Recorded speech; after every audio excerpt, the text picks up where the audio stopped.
Okay, Smackdown Live. I want to say that I apologize for not doing the Super Fight review. I legitimately forgot. I was working on two different things at the time, and it just completely slipped my mind. I didn't even know who won the Super Bowl. I just found out today because I was so busy working on something. So I'm sorry. Now, if anybody wants to see Super Fight, just tell me below and I'll do a review of it. I have legitimately not seen it yet. And I'm going to see it before I do Major League Wrestling for this Saturday if it does show up. Because it didn't show up this last Saturday and Super Fight came on Sunday and I completely forgot about it. So just tell me and I'll do it if anybody wants to see it. Anyway, 2 weeks before Elimination Chamber, what do we exactly got here? Not a great show. I'm not gonna lie. I saw what happened on Raw and what happened with Becky Lynch, and I also saw what happened on Raw at the end with Kurt Angle. The show sucked. Even with that part with Steph and Becky, the show sucked. So you look at this show, not much better. Legitimately, not that great. So, opening of the show, Charlotte comes out saying, well, Becky got herself in trouble. She's clapping to say she's a wonderful person, but she screwed up. And I'm available. Becky comes out like a Roman Reigns. It actually worked. And then they both get into each other's grill. Almost, actually. They almost got into each other's grill. Then Triple H comes out and pretty much says two things. One, to Charlotte, get out of here. This is none of your business. Felt good to see her ass get thrown out. Then you got him talking to Becky saying, go get checked. Go see if you need to get healthy. You are suspended. Then here comes the interesting part. Not saying it was done well, but this is the interesting part. Instead of leaving it there, and maybe you could say Becky attacks Triple H, they push the narrative of how Steph. Does she need to get checked out? Does she need a doctor after punched her in the face? And then you had Triple H come back into the ring and clearly say this. Now I understand the reason why you're giving us such flack. You're afraid. You're afraid of WrestleMania. You're not just afraid that there could be something there. You're more afraid that you're perfectly fine because you can't handle WrestleMania and you can't handle Ronda Rousey. Then she proceeds to smack him in the face. He leaves the ring and that ends the segment. I'm not gonna lie. Was that a good piece? Honestly, no. Here's the thing. You're trying to push Becky as something that the fans love and want, and that the company does not want. You're pushing the fact that they're going to possibly put Charlotte as a triple threat in that, and the fans don't want it.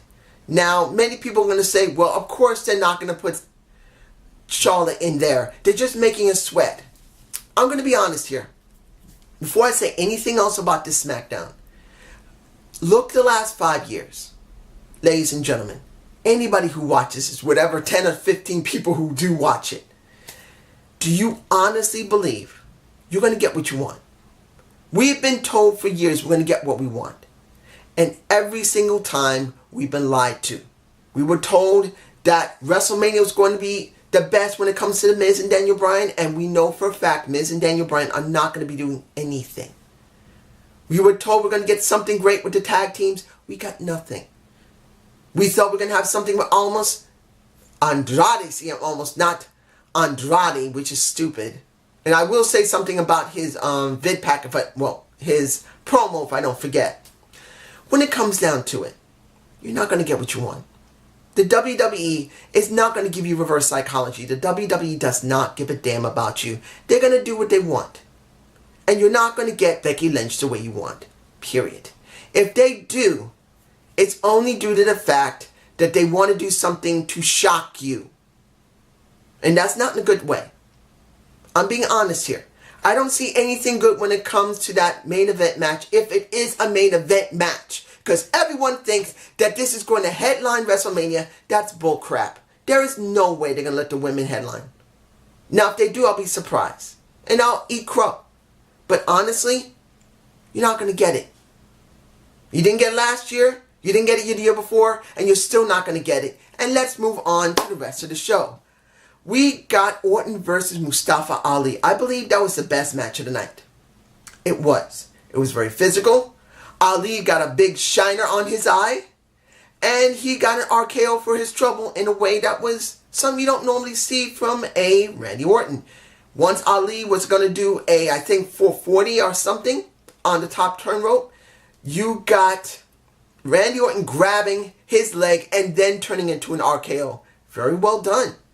I didn't have a complaint about it. It was actually quite a good match. You got a ground and pound in a Randy Orton compared to a high flyer in a Mustafa Ali. It was okay. It was the best match of that show. Not saying all the matches were great. 6-woman elimination tag. If that was, what was it? Was it a 6-woman elimination tag? I don't even know what the hell that was. Look, Mella is now with Naomi.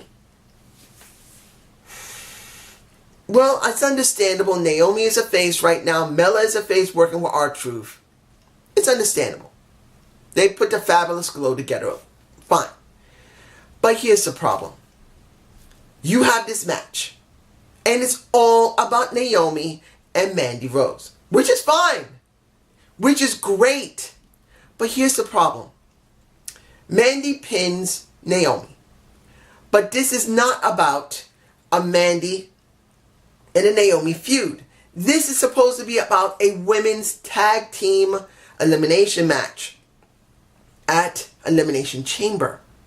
So what exactly is going on between Naomi and Mandy Rose? Are they going to have their own separate match at Elimination Chamber? No. Are they going to have any match between themselves at a pay-per-view? Maybe Fastlane, which I doubt. It should have been Elimination Chamber. Right after Royal Rumble. They should have had their own match. They should have. But they didn't. So if Fastlane's supposed to be it, they better make damn sure when the Elimination Chamber starts that this makes sense. Because Elimination Chambers are not very easy to do. Particularly if there's a feud in it. It gets very messy. Andrade, see him almost with Zelina Vega. Zelina's just a gorgeous woman. I'm wondering if Andrade sees her as an actual sister working with him as his manager, or are they dating now in real life? I'm wondering. You guys can tell me below if those two are actually dating, because from what I understand, Austin Aries is no longer with Zelina Vega. That's at least what I understand. They could still be in a relationship, I just don't know.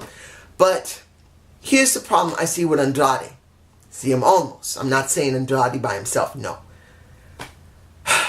When you deal with Rey Mysterio and Almost, the problem here is there's no title.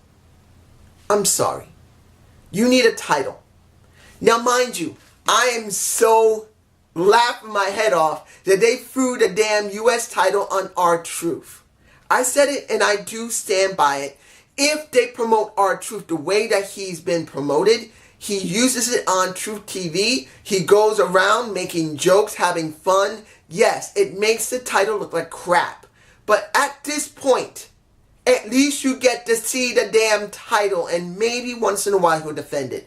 I'm not saying that's a great thing, because they're not giving us anything. Because if you're really going to make this legitimate, what should have happened last year, you have Rey Mysterio go up against Shinsuke Nakamura, and Rey wins the freaking title, and then Andrade CM almost has a feud with him that culminates going to WrestleMania for the US title with Andrade and Rey Mysterio. Or at least if it has to be here, Andrade CM almost versus Rey Mysterio for the US title. Something extra, because it's not enough that Rey's legacy is here. I'm sorry. I respect Rey. Ray worked his ass off to get where he is. But in this situation, it needed more. They need a freaking title to fight and defend, whatever. I'm just being honest here. Now, Shinsuke Nakamura and... I can't believe I'm even saying this. Shinsuke Nakamura and Rusev versus the Good Brothers. Really? Really? Just like The Miz used to say, really? Really? Are you kidding me?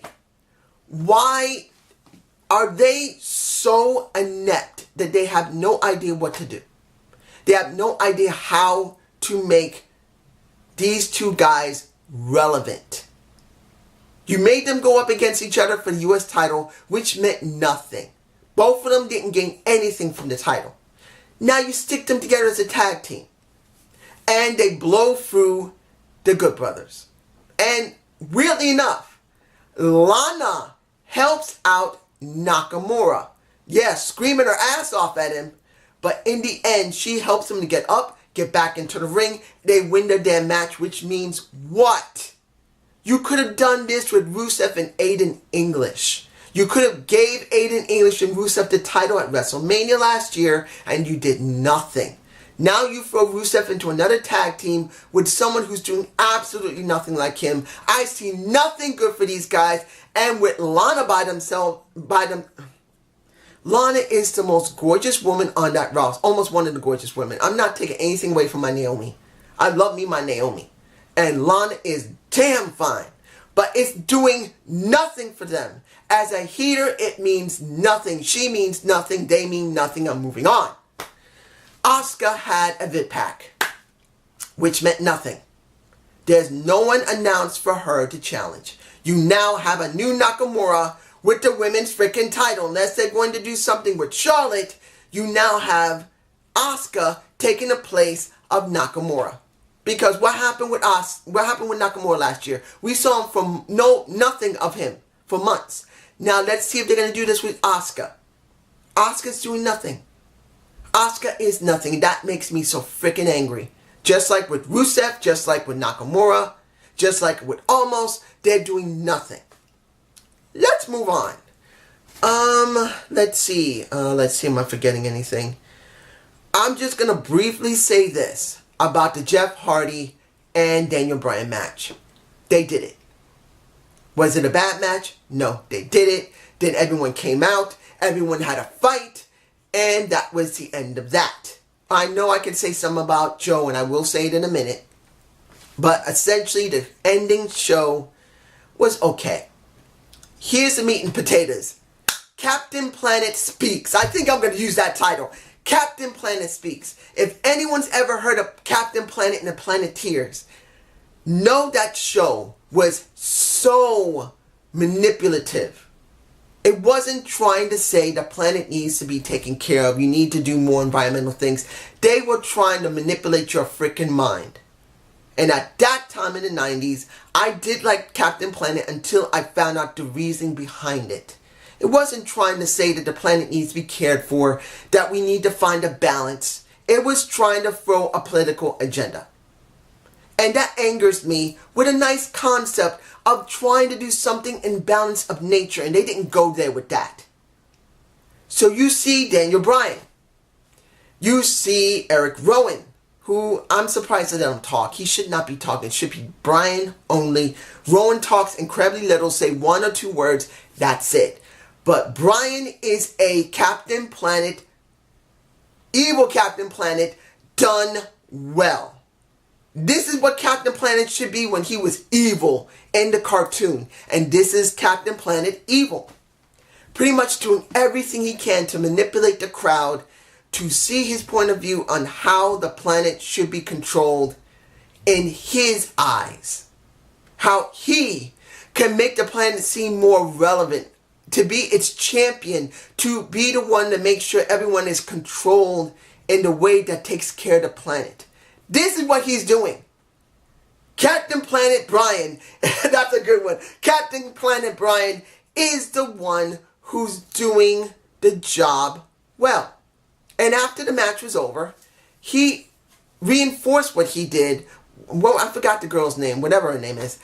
But he reinforced that, saying it's unfair what they did. I am the planet's champion. I'm not the people's champion. I'm not the WWE's champion. Who gives a damn about this corporation? I'm the planet's champion. And you will do what the planet's champion says. You greedy, selfish, monstrous, meat-eating, blowing your nose in some unrecyclable type of tissue asses. This is what you get from Daniel Bryan going off the rails. And it's really good. It is. But here's the thing for me. That title looks like a woman's title. And I'm not taking anything away from it. It looks like something the women should carry. And not being sexist. It just has that color and it has that texture that just feels like it's a woman's title. The woman's title looks like what he should be carrying. And he should be carrying that, not this. I'm sorry, it just feels like it. It does. So in the end, was this an effective Smackdown Live? It was okay. You don't see anything of R-Truth, which you should have. You did get an Uso, excuse me. You did get an Uso sighting, which really doesn't mean much when it comes to dealing with Miz and Miz and I forgot what they're gonna call it. McMahon and Miz TV. I can't believe they're gone there. Why couldn't he just leave it as Miz TV? It just wasn't that great of a show. They had a few sparkles in it, but honestly, it wasn't as great as you think it would be. Have a good day. Have a good night. Peace.